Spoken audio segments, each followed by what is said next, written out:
So Srini, you know as well as I do that one of the most impactful things about our stress experience is our feeling of control. And so sometimes we strive to get more control. Sometimes we try to let go of control. So in 7 minutes or less, how would you explain your notion of control and what's most important when it comes to managing stress? So I think that control is a lot like stress. You get like good stress, which can really help you get stuff done, and then you get bad stress, which leads you to burnout and it really interrupts your day. Similarly, with control, there's stuff that is good to control and there's stuff that's good to let go. So it's just sort of metaphorically similar. So I think of control as impacting stress in two ways. The first is with regard to actual anxiety. So when you are not in control, your brain's conflict detector starts sort of really being out of whack. And so this chaos ensues in the brain. So part of what you want to do is use that chaos the way you might use a tailwind to help move you in a particular direction. And so that's the basis of being agile. That's the basis of course correction. And that's when you're like, you know what, I can't control everything. So instead of freaking out about the control, you actually say, I'm just going to go with the flow. Mm-hmm. And so going with the flow can have a lot of utility if you don't resist it.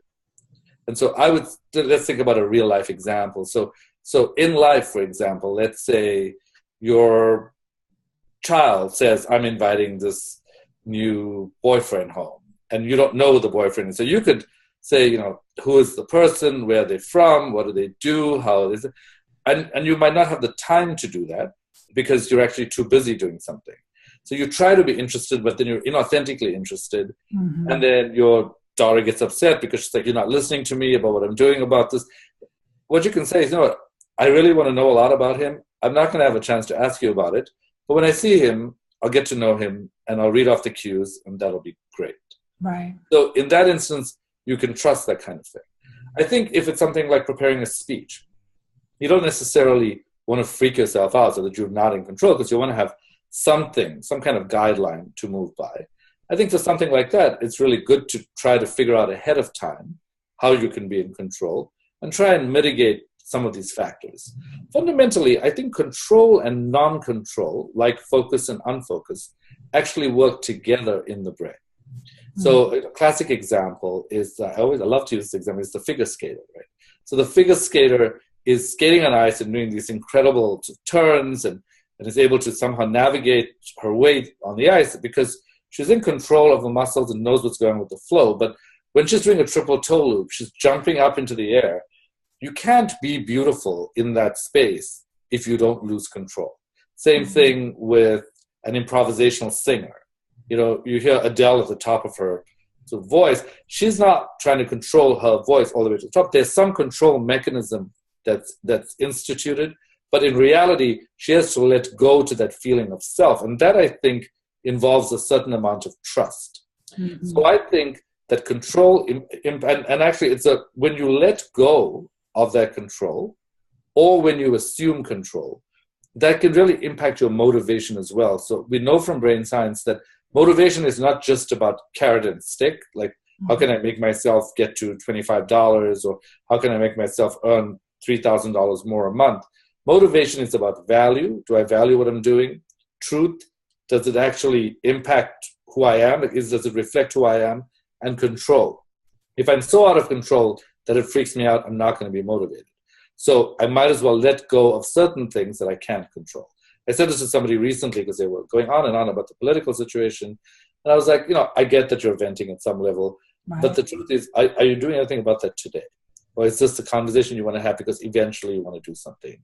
And they were like, no, I'm not planning to do anything ever.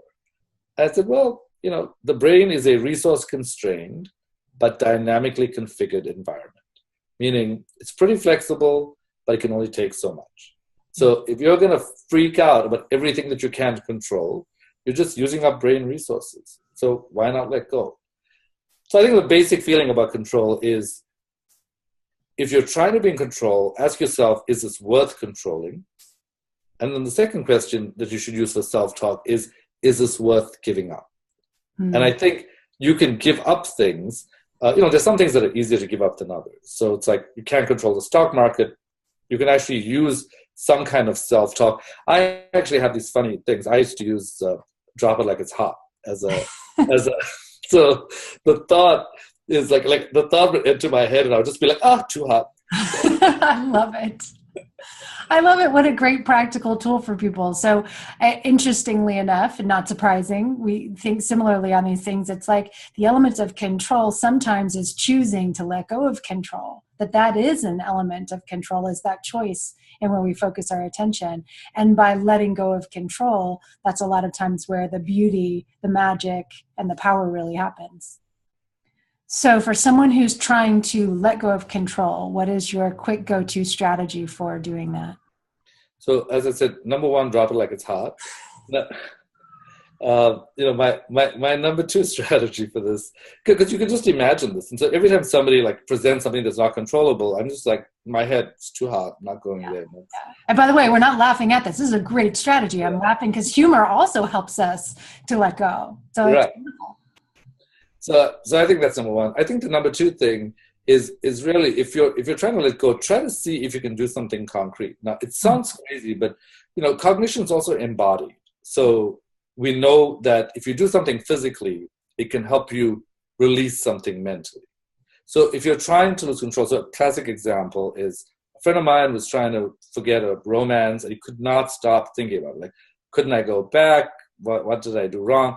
And eventually, he just did the whole message in a bottle thing.